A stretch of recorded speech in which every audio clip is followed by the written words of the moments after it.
விஜய் வெண்ணிலா மாமாவை கூப்பிட்டு ஊருக்கு வராங்க. ஊருக்கு வந்துட்டு வெண்ணிலாவை கூப்பிட்டு வெண்ணிலா அவங்க மாமா வந்திருக்காங்க அப்படி சொல்றாங்க. உடனே வெண்ணிலாவும் அழுதுட்டேவும் மாமா அப்படி சொல்றாங்க. வா மாம் நம்ம ஊருக்கு போகலாம் அப்படி சொல்றாங்க.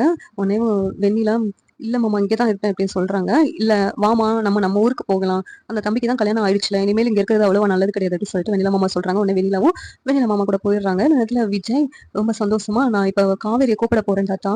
இனிமேல் நான் வந்து அவங்க அம்மா கிட்ட பேசுறது ரொம்ப ஈஸியான வேலை. அவங்க எல்லாரும் சம்மதிச்சிருவாங்க. எனக்கு நம்பிக்கை இருக்கு தாத்தா அப்படின்னு சொல்லிட்டு விஜய் சொல்றாங்க. நானு போய் காவேரியை கூப்பிட்டு வரேன் வீட்டுக்கு அப்படின்னு சொல்றாங்க. சரி பார்த்து பேசி கூப்பிட்டு வா அப்படின்னு சொல்லிட்டு தாத்தாவும் சொல்றாங்க. உடனேவும் விஜய் காவேரி வீட்டுக்கு போறாங்க. அங்க போயிட்டு அத்தை அப்படின்னு சொல்லி கூப்பிடுறாங்க. உடனேவும் மறுபடியும் பிரச்சனை பண்றதுக்காண்டி வந்திருக்கீங்களா தம்பி? அப்படி இன்னும் பிரச்சனை பண்றதா இருந்தா சொல்லுங்க. நாங்க வேணா அந்த வீட்டை விட்டு காலி பண்ணிடுறோம் அப்படின்னு சொல்லிட்டு சாரதா சொல்றாங்க. இல்ல அத்தை, நான் வந்து உங்ககிட்ட ஒரு விஷயம் சொல்லி காவேரி என் கூட கூட்டு போறதுக்காக தான் வந்திருக்கேன். அந்த வெண்ணிலாவை அவங்க சொந்தக்காரங்க கூட அனுப்பி வச்சிட்டேன். இப்பனாலும் என்ன நம்புவீங்களா? என் மேல உங்களுக்கு நம்பிக்கை வந்துச்சா அப்படின்னு சொல்லிட்டு சாரதா கிட்ட கேக்குறாங்க. எனக்கு வந்து நம்பிக்கை வரணும்னு முக்கியம் இல்ல தம்பி. காவேரிக்கு உங்க மேல நம்பிக்கை வந்தா அவளை கூட்டு போங்க. நான் ஏற்கனவே அவகிட்டே சொல்லிட்டேன், அவளோட முடிவு தான் இது அப்படின்னு சொல்லி எனக்கு எந்த ஆட்சேபனையும் இல்ல அப்படிங்கிறாங்க. இல்ல அத்தை, உங்க எல்லாரோட முடிவும் உங்களோட சம்மதமும் இருந்தாதான் நாங்க 2 பேரும் சேர்ந்து வாழ முடியும்.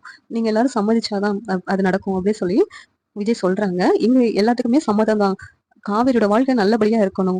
அந்த மாதிரி தன் பொண்ணை நீங்க பாத்துக்கணும். அதுதான் எங்களுக்கு வேணும் அப்படின்னு சொல்லிட்டு சாரதா சொல்றாங்க. காவேரியை விஜயோட அனுப்புறதுக்கும் சம்மதிக்கிறாங்க. விஜய் காவேரியை கூப்பிட்டு வீட்டுக்கு போறாங்க. இந்த சீரியல் எப்படி இருந்தா நல்லா இருக்கும் நீங்க நினைக்கிறீங்கன்னு கமெண்ட் பண்ணுங்க. இந்த வீடியோ பிடிச்சிருந்தா லைக் பண்ணுங்க, ஷேர் பண்ணுங்க, சப்ஸ்கிரைப் பண்ணுங்க. தேங்க்யூ.